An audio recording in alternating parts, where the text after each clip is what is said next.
Next voice पे या next message पे चलेंगे कि 5 नंबर मैसेज जो है वो हमारा क्या होता है।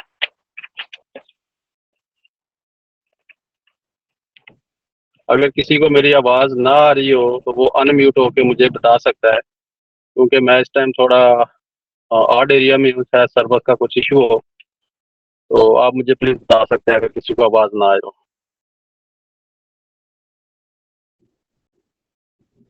और वॉइस नंबर 5 ये होती है, प्लीज़ नोट करना है, क्योंकि यही पॉइंट्स आपको कल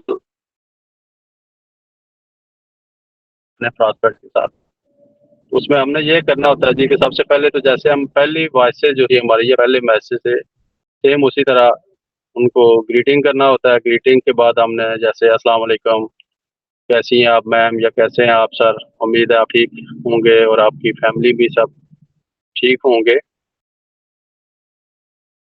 तो अब हमें, क्योंकि फर्स्ट डे जो आपका होता है उसमें आपने उसको 4 वॉइसेस कर चुके होते हैं, और जो आपका ट्रेनिंग स्केड्यूल होता है वो भी आप उसको ड्रॉप कर चुके होते हैं। और ये जो 5th हमारा मैसेज होता है ये सेकंड डे को होता है। तो हमें ये ऑलमोस्ट इल्म होता है कि जो हमारा प्रॉस्पेक्ट था उसने कल का सेशन अटेंड किया था। तो फिर हमने उसको ये बताना होता है जी कि आप माशाल्लाह बड़े अच्छे तरीके से आपने कल का सेशन अटेंड किया, आपकी अटेंडेंस मेरे पास पहुंच गई थी। तो उम्मीद है कि मुझे आपको कल की क्लास या कल का सेशन जो है उसका उसकी आपको अच्छी तरह से समझ आ गई होगी। तो मैं ये सोच रहा था, अब इस जगह पर एक और चीज़ है। अगर फर्स्ट डे से आप अपने प्रॉस्पेक्ट को कॉल पे ले आते हैं, आपके साथ वो कॉल पे आ जाता है और कॉल पे बात कर रहा होता है, तो फिर आपको इस मैसेज की ज़रूरत नहीं होती। फिर आप उसको डायरेक्ट ये कहते हैं, क्योंकि आपका तो पहले दिन से उसके साथ एक बॉन्डिंग बन गई। क्योंकि बॉन्डिंग जो है वो ही असल आपकी कामयाबी है कि आपने किस तरह उसको अपने साथ बाइंड कर लिया। तो अगर कॉल नहीं हो पाती, कुछ प्रॉस्पेक्ट्स होते हैं जो कॉल पे नहीं आते क्योंकि कुछ ऐसे इश्यूज होते हैं, कोई अपना जाबिर पर्सन है, कोई स्टूडेंट है, या कुछ और सिलसिला है, तो उनसे फिर हमने ये उसको ये मैसेज उनको ये करना होता है जी कि जैसे कि आपने कल अपना सेशन अटेंड किया और आपको, मुझे उम्मीद है कि सेशन की अच्छी तरह से समझ भी आई होगी। तो मैं ये चाह रहा हूँ कि मैं आपके साथ कॉल पे एक दफ़ा बात करूँ, ताकि अगर आपको कुछ इश्यूज हैं या कुछ आपको समझ नहीं आ रही तो वो हम उसको सॉल्व कर सकें।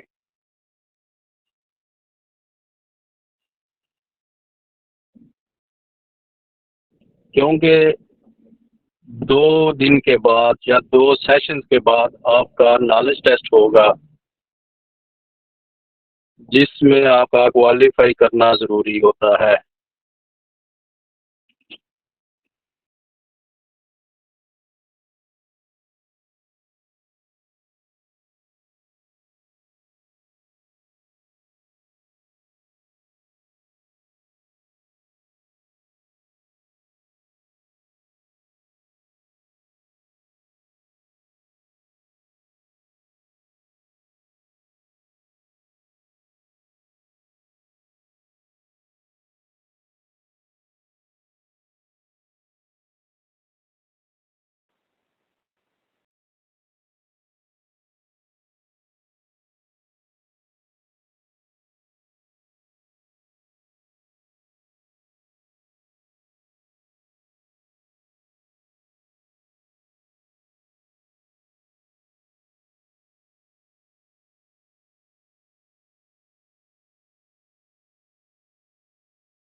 जी, तो उसमें आप ट्रांजेक्शन कर लो।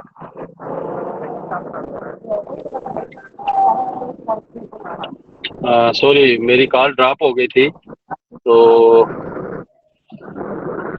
मेरी आवाज़ आ रही है अभी सबको?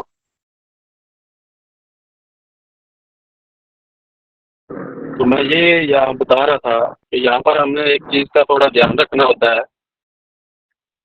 कि आपने कोशिश ये करनी होती है कि प्रॉस्पेक्ट को अपने हिसाब से डील करें। प्रॉस्पेक्ट को आप अपने हिसाब से डील करें, लेकिन उसके लिए ये हमें देखना ज़रूरी है कि आपका जो प्रॉस्पेक्ट है वो काम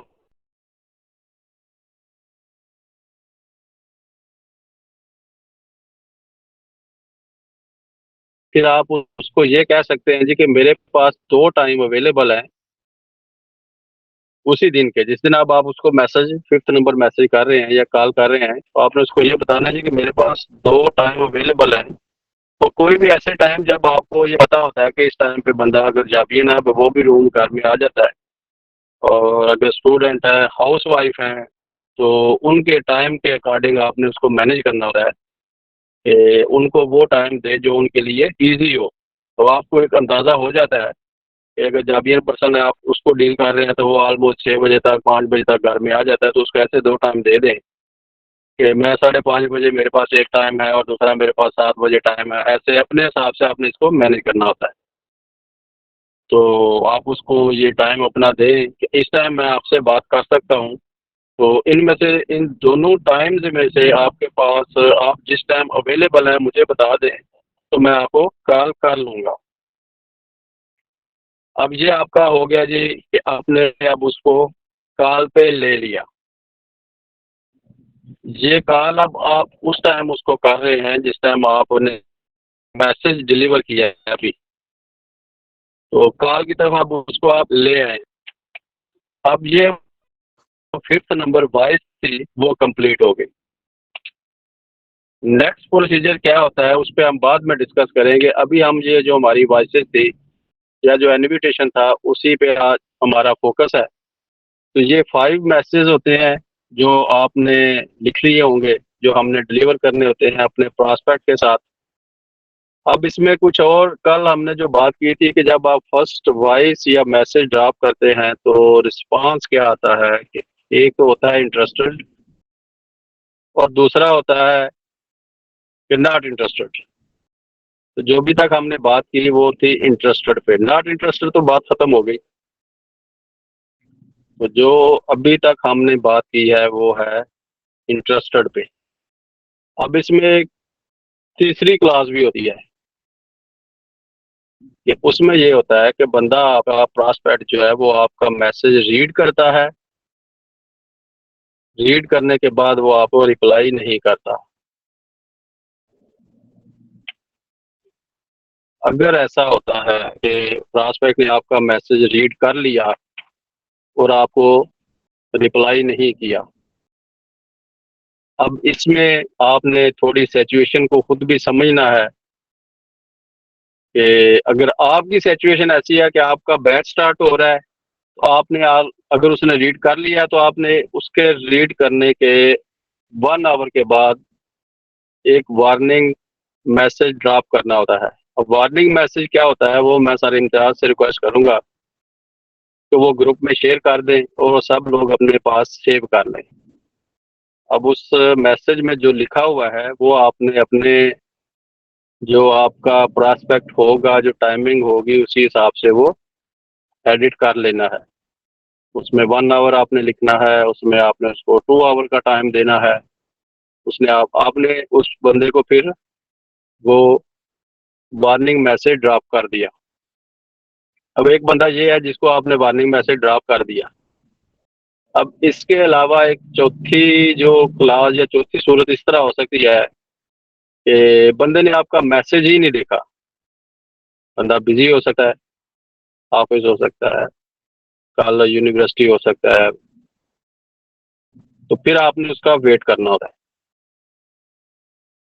कि वो जब आपका मैसेज देखेगा तो उसके बाद उसका जो भी रिप्लाई आएगा उसको आपने फॉलो करना है।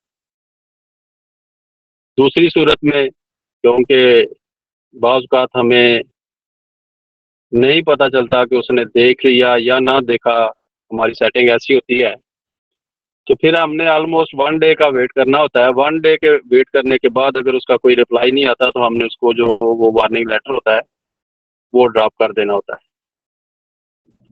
तो ये अब हमारी होगी जी आपकी जो first call, second, first message, fifth number message तक आज हमने ये कर लिया कि हमने कैसे प्रॉस्पेक्ट को डील करना होता है।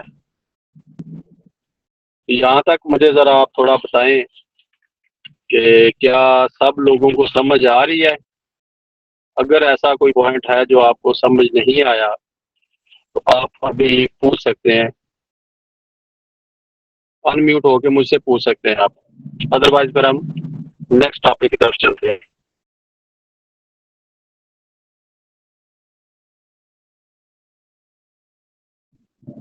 सब लोगों ने ये पॉइंट नोट भी कर लिए हैं? जी सर, एक सवाल है यहाँ पे कि एक बंदा ने मैसेज देखा ही नहीं और जबकि उसकी एक्टिविटी जो है वो बाकी कामों में शो हो रहा है कि वो स्टेटस भी अपने अपडेट कर रहा है, सब कुछ कर रहा है, लेकिन इस स्पेसिफिक मैसेज को जो कि हमने उसको ड्रॉप किया हुआ है उसको वो नहीं देख रहा। तो उसके लिए हमने कितने दिन उसका वेट करना है? 1 दिन करना है, 2 दिन करना है, या फिर उसको कोई रिस्पॉन्स करना है? प्लीज जरा इस पे रिप्लाई कीजिएगा। जी जी जी, बहुत अच्छा क्वेश्चन है आपका सर। सर इस तरह है कि वो बाल का, तो जैसे आपने कहा जी कि हमें ये तो पता चल जाता है कि वो दूसरी एक्टिविटी तो कर रहा है लेकिन हमारे मैसेज को वो इग्नोर कर रहा है। तो जिस टाइम आपको ये पता चल जाए कि उसने ये डायरेक्टली इग्नोर कर दिया आपके मैसेज को, तो फिर तो आपने वेट नहीं करना। फिर तो आपने उसको वो अपना वार्निंग लेटर जो है, वार्निंग मैसेज जो है वो आपने उसको ड्रॉप कर देना है। अगर वो इंटरेस्टेड है वो आपको रिप्लाई कर देगा। तो अदर देन वो नहीं करता रिप्लाई तो नो प्रॉब्लम, आप अपने नेक्स्ट प्रॉस्पेक्ट की तरफ जाएंगे। तो अगर वो ये आपको पता चल जाता है कि उसने आपका मैसेज इग्नोर कर दिया है, तो वैसे अगर वो ये होता है कि हमें ये पता नहीं चल रहा कि बंदे ने मैसेज देख लिया या नहीं देखा, क्योंकि हमारे मोबाइल की सेटिंग ऐसी होती है व्हाट्सएप की कि हमें नहीं पता चलता, अनसीन होता है। तो फिर हमने उसका ऑलमोस्ट 24 आवर्स जो है वो वेट करना होता है। डिपेंड हम पे खुद करता है कि हम उसका वेट करेंगे या नहीं करेंगे। ये सारी चीज़ें साथ साथ आपको मैं बताता भी जाऊंगा और गाइड भी करूंगा, क्योंकि इसमें बड़े सारे तरीके हैं इन सब चीज़ों को हैंडल करने के। अभी ये हमारी बेसिक है। तो बेसिक में ये कि आपने उस बंदे का, अगर उसने अनसीन आपका मैसेज नहीं सीन किया तो फिर आप उसको 24 आवर का टाइम दे दें। 24 आवर के बाद आप उसको डायरेक्ट मैसेज जो है, आपकी वार्निंग मैसेज है, वो ड्रॉप कर दें। उसमें आपने जो हमने पहले ऑलरेडी वो मैसेज बनाया हुआ है वो ऑलमोस्ट 2 आवर्स का बना हुआ है कि 2 आवर्स में आपने रिप्लाई कर देना है। अगर वो रिप्लाई कर देता है आप वेल एंड गुड, उसको साथ लेके चलें। अगर नहीं करता तो इग्नोर कर दें आप उसको। ऐसे बंदे की जरूरत नहीं है हमें। अब हम चलते हैं नेक्स्ट स्टेप की तरफ। कि ये वो चीजें थी जो हमारी बेसिक थी कि हमने जब, जी जी सर, जी सर। सर मेरा एक क्वेश्चन है आपसे ये। जी क्वेश्चन मेरा ये सर, मुझे अगर एक बंदे को हम इनविटेशन देते हैं, ठीक है, उसको अपनी कंपनी की प्रोफाइल बताते हैं, इनविटेशन उसको देते हैं, वो बंदा हमारी प्रोफाइल कंपनी की सारी आउट करके हमें रिप्लाई देता है कि मैं अभी तो नहीं, लेकिन मैं कुछ अरसे के बाद जो है ना आप इस ग्रुप को ज्वाइन करूंगा, ठीक है। तो एंड देन हम उसको कैसे फॉलो अप कर सकते हैं बाद में? जी जी, बात भी समझ आएगी आपको? सर उसका ये प्रोसीजर होता है, हम इस पे आएंगे इंशाल्लाह, इस पे पूरी डिटेल से बात करेंगे। लेकिन अभी आपने पूछा तो मैं आपको ये बता देता हूँ कि उसका ये प्रोसीजर होता है कि आपने उसको अपनी पूरी डिटेल शेयर कर दी, उसने आपके साथ जो है वो सारा डिस्कस भी कर लिया, लेकिन उसके पास अभी टाइम नहीं है। आवाज आ रही है भाई सर आपको? आवाज आ रही है आपकी? हेलो जी सर, मुझे तो मैं ये बता रहा था कि अगर आपकी उसके साथ ये सारी बात हो जाती है, आपने उसको कंपनी की प्रोफाइल वगैरह शेयर कर दी, उसने आपके साथ डिस्कस कर ली, अब वो किसी रीजन की वजह से या वो वैसे क्यों इग्नोर कर रहा है इस चीज को, कि ठीक है ऐसे आ जाते हैं बंदे, तो वो उस टाइम फिर कहते हैं जी हमारे पास ऐसा सिलसिला नहीं है या हम अभी नहीं करना चाह रहे, उसका फिर ये होता है हमारा कि हमने उसको ये बताना होता है, एजेंसी क्रिएट करनी होती है कि भाई हमारे पास इस टाइम जो है इतनी वैकेंसीज अवेलेबल हैं, तो अगर आप अभी ज्वाइन करते हैं तो आपके लिए एक अच्छी ऑफर्स है हमारे पास कि हम आपके साथ अपने बंदे जो हैं, जैसे अभी हमने अपनी एक क्रिएट की है, अपनी ये हमने एक चेन क्रिएट की हुई है कि हम आपके साथ इस तरह चलेंगे कि आपको एक टीम की तरह लेके चल सकते हैं। लेकिन जब आप कल को आएंगे तो उस टाइम हमारे पास ये होगी या नहीं होगी ये हम आपके साथ प्रॉमिस नहीं कर सकते। कि आपने उसके साथ ऐसे डील करना है कि आपने ये हमेशा ये याद रखना है कि किसी बंदे को भाई साहब ने अपने साथ चलाने की कोशिश नहीं करनी। ये आपका बिजनेस है, ये रिज़्क है, रिज़्क़ हलाल है। किसी बंदे को गलत जो है गाइड नहीं करना।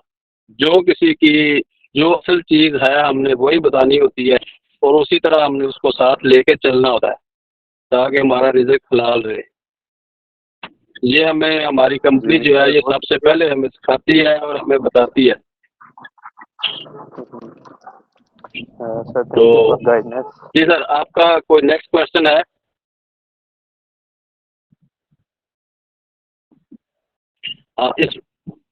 इसमें सर हम इंशाल्लाह ये नेक्स्ट जो हमारे सेशन आएंगे इन सब क्वेश्चंस पर हम जो है वो चील से भी बात करेंगे। अभी जो चल रहा है उसी पे मैं नेक्स्ट अभी चलूंगा, बात करूंगा कि अब हमने वो बेसिक चीजें तो अभी हमने कुछ सीख ली, हमने कुछ लिख ली। इसमें अब कुछ ऐसे ऑब्जेक्शंस आ जाते हैं जब आप किसी बंदे को फर्स्ट मैसेज डिलीवर करते हैं, आपकी बात होती है या आप उसके वॉइस ड्रॉप करते हैं तो सबसे पहले बंदा ये पूछता है जी कि मेरा काम क्या होगा,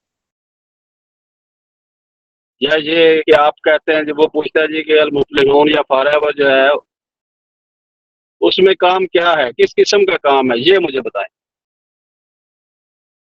अब यहाँ पे एक चीज आपने हमेशा याद रखनी है कि जैसे कोई भी काम जब किया जाता है उसको बताने के लिए या उसको समझाने के लिए, किसी चीज को सीखने के लिए टाइम रिक्वायर्ड होता है। अगर किसी बंदे को आप डायरेक्टली ऐसा कहें कि यहाँ पर तो ये काम करना होता है, ऐसे ऐसे होता है, मुश्किल होता है, तो वो जो है ना डिसहार्ट हो जाता है। तो अब हमने एज पर ट्रेनिंग, कि हमारी ट्रेनिंग क्या है कि हमने उस बंदे को ये बताना होता है जी कि हम लोग, और हमारा यही एक्चुअल हमारा काम भी यही है कि हमारी कंपनी जो है हमें ये सिखाती है कि हमने सोशल मीडिया को यूज करते हुए अर्निंग कैसे करनी है। फर्स्ट हमारा तो ये होता है कि हमें ये सिखाया जाता है कि सोशल मीडिया को यूज करके अर्निंग कैसे की जाती है।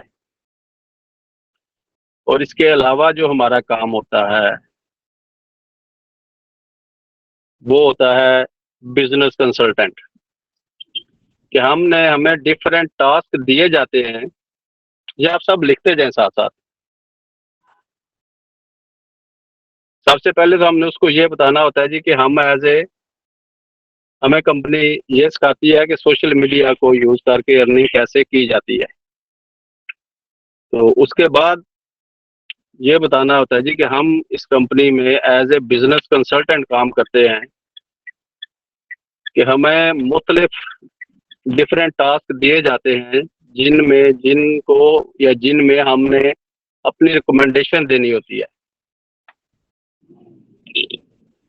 और रिकमेंडेशन से हमारी अर्निंग जनरेट होती है।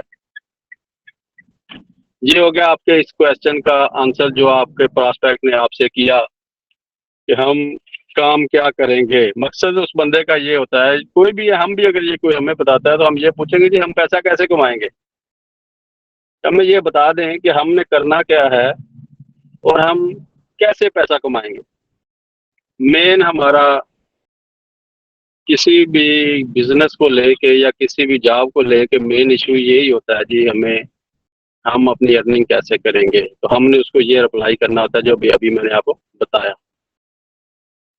अब इसके बाद नेक्स्ट क्या होता है कि वही बंदा ये कह लें या कोई बंदे किसी और बंदे का आपके पास ये भी क्वेश्चन आएगा कि सर जो हम अर्निंग करेंगे, ठीक है आपने हमें ये बताया जी सोशल मीडिया से हम अर्न करेंगे या फिर हम जो है वो बिजनेस रिकमेंडेशन होगी हमारी, तो ये तो हमें समझ आ गई। अब हमें ये बताएं कि हमें वो जो अर्निंग है वो मिलेगी कैसे,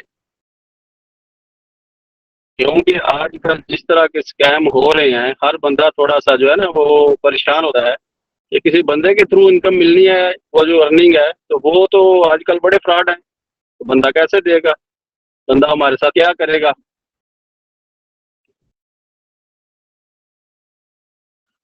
अब उसको हमने ये बताना होता है जी कि जो अर्निंग आपकी है वो आपको किसी बंदे से नहीं मिलेगी। अब ये पॉइंट आपने लिखना है, पहले तो मैंने आपको बताया कि करना क्या है, ये सवाल क्या होता है। अब ये पॉइंट आपने लिखना है कि सर हम हमारी कंपनी आपकी आईडी क्रिएट करती है, कंपनी को भेजा जाता है जहां से आपकी आईडी क्रिएट होती है। मैं रिपीट कर रहा हूं, आप इसको लिखें कि सर आपका डाटा कंपनी को भेजा जाता है जहां से आपकी आईडी डायरेक्ट एफएलपी से क्रिएट होती है। ईमेल डायरेक्ट आपको आती है, जिसकी ईमेल डायरेक्ट आपको आती है और वो आपकी आईडी किसी के साथ शेयर नहीं की जाती, कंपनी किसी के साथ आपकी आईडी शेयर नहीं करती। तो जो वर्किंग आप पूरा मंथ करते हैं, जो वर्किंग आप पूरा मंथ करते हैं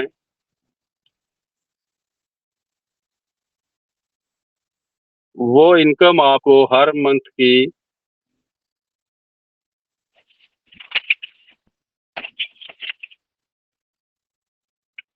वो इनकम आपको हर मंथ की 15 को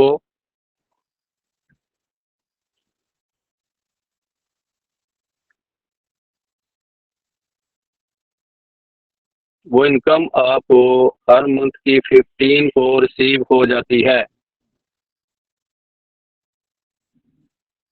अब ये वो चीज़ तो जो लिखने वाली थी, अब साथ आपने उसको बताना क्या होता है, क्योंकि अब रिसीव कैसे होती है, जब आपसे वो क्वेश्चन इधर ये भी करेगा कि वो मुझे कैसे रिसीव होगी, मैं तो पाकिस्तान में बैठा हूँ, कंपनी अमेरिका में है या यूएई से हम कनेक्टेड हैं।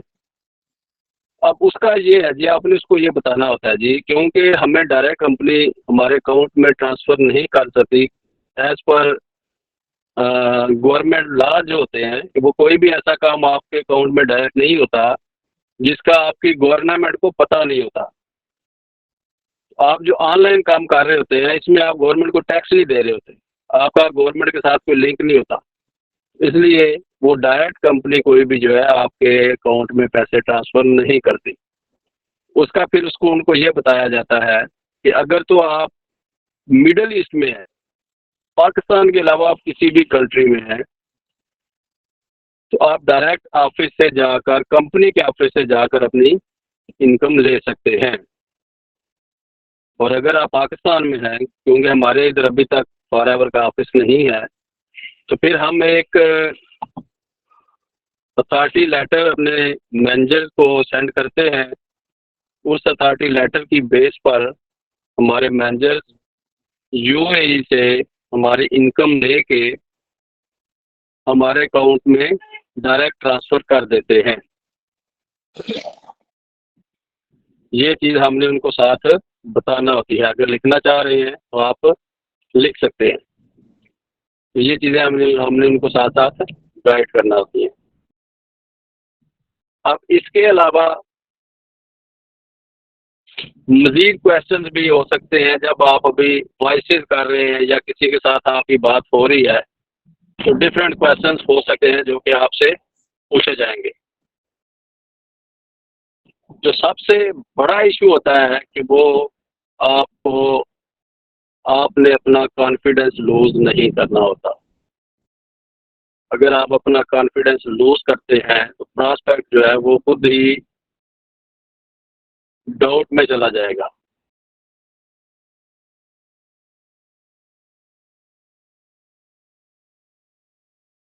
जी जी, जो जो चीज़ें मैंने अभी आपको बताई, इन सब चीज़ों पे आपने गौर भी करना है, और साथ साथ आपने ये हमेशा याद रखना है कि आपको जो बातें सिखाई जा रही हैं वो आपकी ट्रेनिंग का हिस्सा है। बाकी ये कारोबार आपका अपना है, आपने अपने हिसाब से इसको एडजस्ट करना है, क्योंकि आप लोग हो गए माशाल्लाह। तो ये जो अभी मैंने आपको दो ऑब्जेक्शंस बताई आपकी जो इनविटेशन में आती हैं, तो इनसे रिलेटेड अगर आपका कोई क्वेश्चन है तो आप मुझसे पूछ सकते हैं।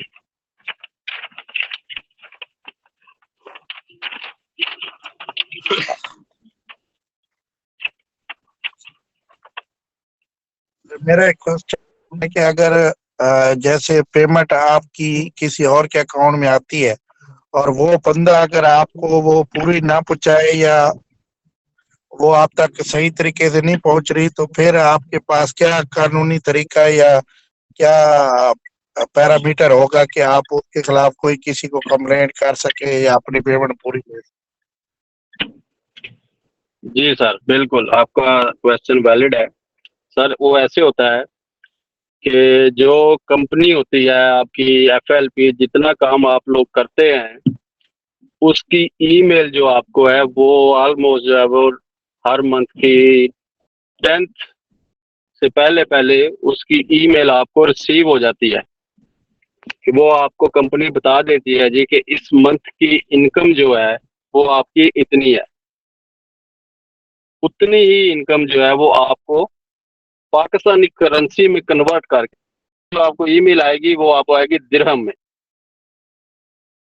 तो उतनी ही अमाउंट आपको कन्वर्ट करके आपके अकाउंट में ट्रांसफ़र की जाती है। और बात ये है कि अगर कोई आपको वो अमाउंट नहीं दे रहा तो उसकी कानूनी हैसियत क्या है? तो ऐसा आज तक हुआ नहीं है कि ऐसा हो। हाँ, अगर ऐसा होता है तो आपका मैनेजर, आपका टीम लीडर, आपका सुपरवाइज़र वो इन सब चीज़ों का ज़िम्मेदार है। वो आपको ये चीज़ें सारी लेके देने का ज़िम्मेदार है। उसमें कानूनी तो बड़ी दूर की बात होती है। जो आपका वो मैनेजर होता है अगर उसकी हम कंप्लेंट कंपनी को कर दें, हमारे पास उसकी सारी चीज़ें होती हैं कि जो बंदा आपको जिसके नाम पे आप बना रहे हैं ना वो अथॉरिटी लेटर, उसकी पूरी डिटेल आप ये बंदा है, ये आपको अमाउंट ट्रांसफ़र करेगा।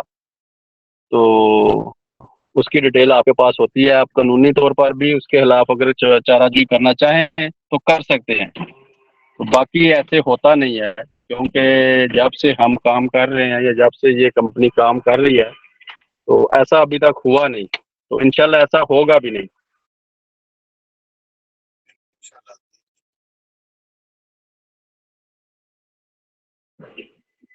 जी, और किसी का कोई क्वेश्चन?